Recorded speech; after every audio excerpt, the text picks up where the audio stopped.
আসসালামু আলাইকুম। একটি লোকের একটি ছেলে ও একটি মেয়ে রয়েছিল। যাই হোক, মেয়েটি আস্তে আস্তে বড় হয়ে তার বিয়ের বয়স হয়েছে। তাকে বিয়েও দেওয়া হলো, কিন্তু দুঃখের বিষয়, দুঃখের সঙ্গে বলতে হয়, মেয়েটির যখন বিয়ে হলো তার 11 মাস পর তার পেটে বাচ্চা চলে আসলো এবং জন্মও নিল। বাচ্চাটি জন্মার সঙ্গে সঙ্গে মেয়েটি এ দুনিয়া থেকে বিদায় নিল। তারপর অনেক কাহিনী। এই কাহিনী হচ্ছে, ওই মেয়েটির নানা তার নাতনিকে তার বাবার কাছে ফেরত দিল।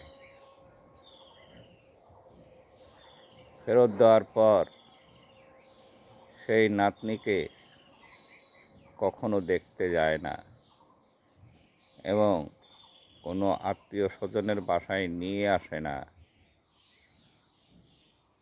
এর ফাঁকে ফাঁকে ওই মেয়েটির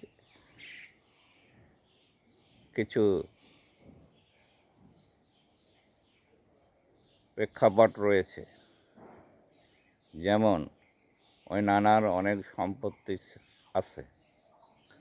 ওই সম্পত্তি থেকে বঞ্চিত করার জন্য তার যে একটি ছেলে বেঁচে রয়েছে,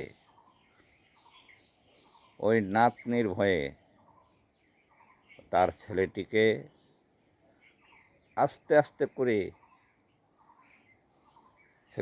সম্পত্তি লিখে দিচ্ছে। বলুন তো, ওই শিশু বাচ্চাটির কি দোষ? সে তো দুনিয়াতে জন্ম নিয়ে তার মাকে হারিয়ে ফেলেছে, অথচ নানা নানি মামা বেঁচে রয়েছে।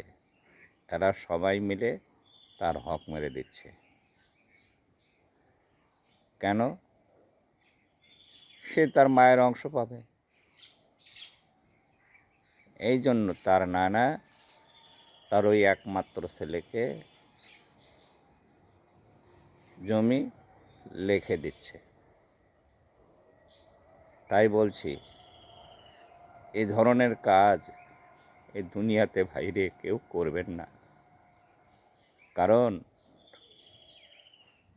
সেও আপনার ছেলে, আর ওই নাতনি আপনার মেয়ের মেয়ে। আমি বুঝাইতে পারছি আপনাদেরকে, জানি না। যাই হোক, বুঝে থাকলে আপনারা আমার এই কথাগুলো ফলো করুন। কেন লিখে দিতে হবে ছেলেকে? ওই নাতনি কি পাওনাদার না? ওই নাতনি কি হকদার না? ওই নাতনি কি আপনার বাসায় অধিকার কি আশা রাখে না? এগুলো কাজ কেউ করবেন না ভাই। এগুলো কাজ করতে গেলে আগের নিজের বিবেককে জিজ্ঞাসা করবেন যে আমি এটা করব।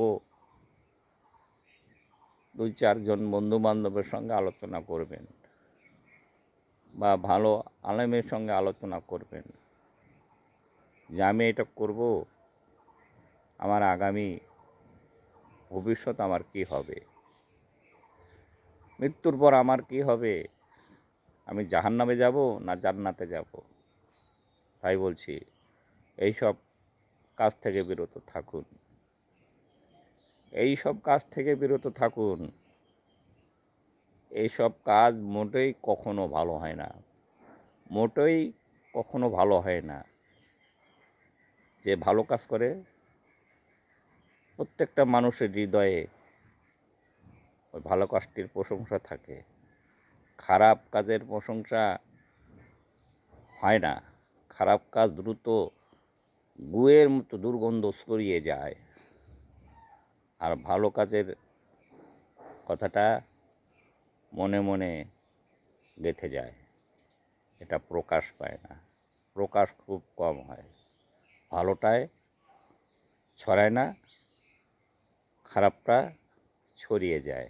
তাই বলছি, এ ধরনের কাজ কেউ করবেন না। সবাই ভালো থাকবেন, সুস্থ থাকবেন, আল্লাহ তাআলাকে ভয় করবেন। আবার কোনো ভিডিওতে দেখা হবে ইনশাআল্লাহ। আসসালামু আলাইকুম।